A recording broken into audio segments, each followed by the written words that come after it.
There really is a Galaxy for everyone, and the Samsung Galaxy S4 Mini is for those people that want a smaller version of the iconic Galaxy S4 flagship. How's it going, guys? I'm Aaron Baker from PhoneDog.com, and yes, the specs are different. Yes, the overall look and feel is slightly different, and it's not available in the US just yet, but if you want a smaller device, this could be the unit for you. Let's take a look at the Galaxy S4 Mini in the full unboxing.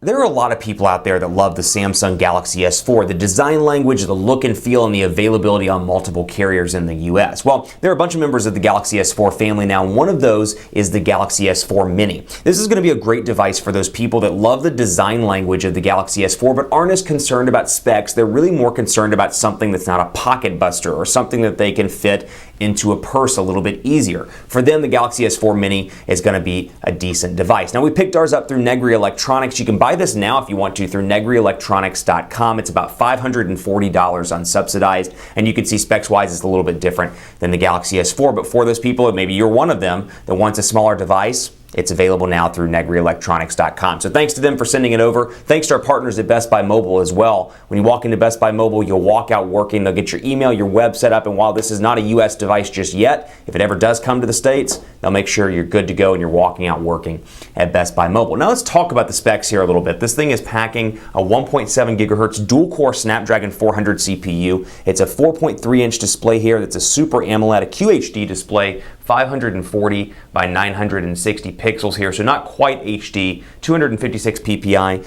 a 1,900 milliamp hour battery over on this device. You got LTE connectivity in this particular device in select markets. Depends on which device you get and which version you get through Negri Electronics or in your respective country. Obviously, this is the GTI 9195 edition. It's running Android 4.2.2 Jelly Bean with TouchWiz as well, and we'll take a look here. We'll unbox it in the literal sense of my handy-dandy unboxing knife and see how this differs from the flagship, or I should say the iconic Galaxy S4. So design language, as we've talked about, and as you've seen in some of our videos on PhoneDog.com, design language very similar here to the Galaxy S4. It's just literally a mini version, specs aside, a mini version of the Galaxy S4. Power button still on the right side, volume rocker still on the left side, micro USB charging port still at the bottom, still stickers everywhere. You know, I love my stickers. 3.5mm headphone jack up top, but far more pocketable in the hand. Now, something that's frustrating a lot of die-hard phone people, though, is Mini, you would think, hey, maybe a 720p display instead of a 1080p display, but a lot of these OEMs are taking their Mini devices and dramatically lowering the specifications, making those phone nerds kind of mad. So it's not going to matter as much to the mainstream consumer. They're more concerned with size, and as long, frankly, as it runs fast, they're not going to be concerned. But for those people, myself, you, it's going to be kind of frustrating. So out of the box, you saw what you got here, and I should recap and take a look at what we get here. You get an AC adapter module, though this looks to be a Latin America model. It looks like actually a British version.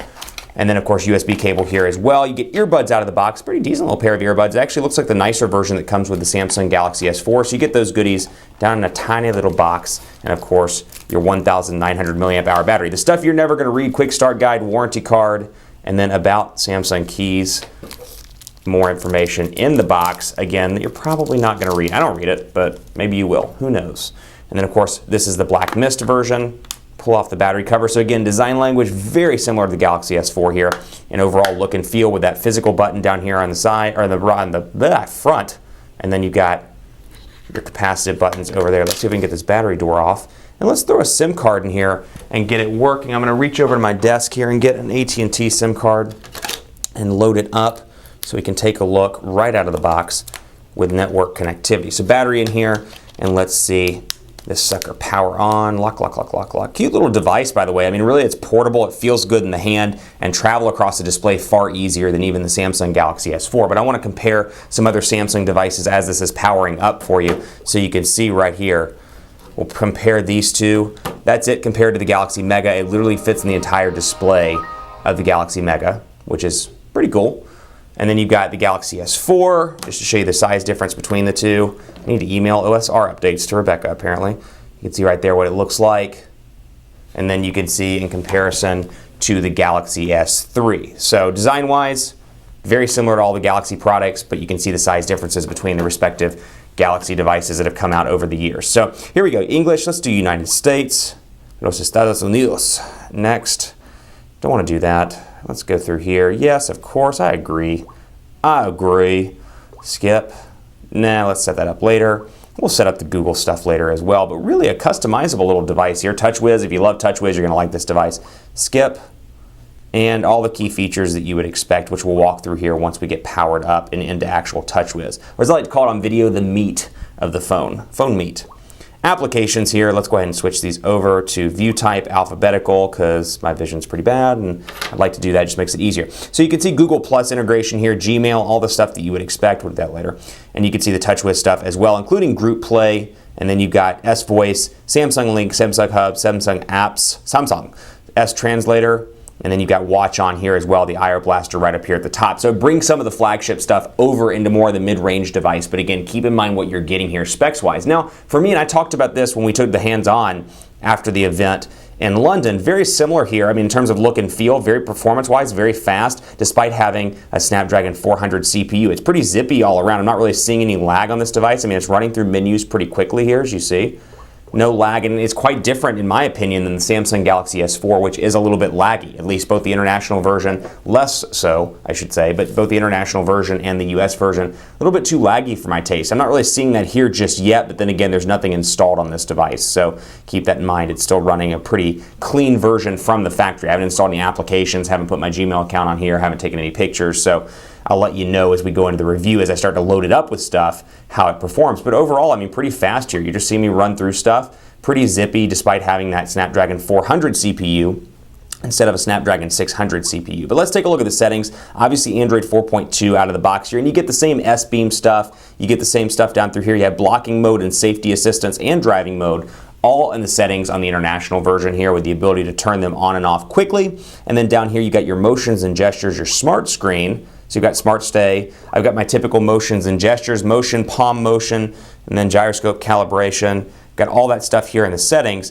So you do see that, but then going back from motions and gestures, you're probably noticing that you're missing the AirView stuff. No AirView stuff on the Samsung Galaxy S4 Mini. It jumps right to voice control, missing it right there in the device area. But connections, we can go down through here and see nearby devices, NFC. So you get some similar features, but you're missing out on the AirView stuff. So if you love that on the Galaxy S4, you may want to take a pause and decide whether this is the ultimate device for you. But again, very easy to hold in the hand, much lighter device, feels good.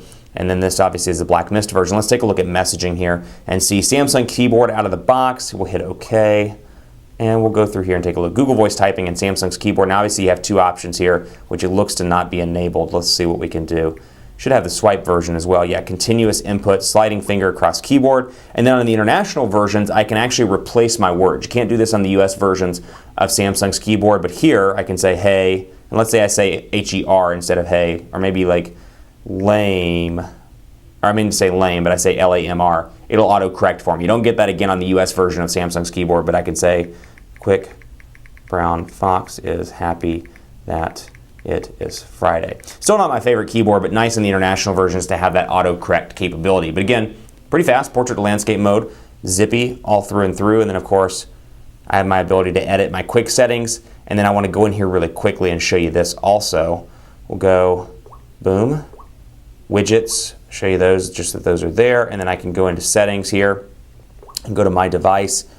And then I've got some display options also, including the ability to show battery percentage, which you know I love that, screen capture, and more. So all in all here, very similar experience to what you would see on the Galaxy S4, the Galaxy Note 2, any of the devices with the later version of TouchWiz, the Samsung Galaxy Mega, but you are again missing some of those software features that you get on the flagship Galaxy S4. So it is a trade-off. Size may be better for you, but you do miss some of the features. Then of course on the camera front as well, you do miss out with the 8 megapixel camera as opposed to the 13 megapixel camera. So just keep that in mind. Keep it locked on PhoneDog.com. Before I sign out, I have a couple of questions. I tweeted and said use the hashtag PDUnboxing, and Will asked me this: is the S4 Mini worth buying new over its big brother if someone isn't concerned about specs?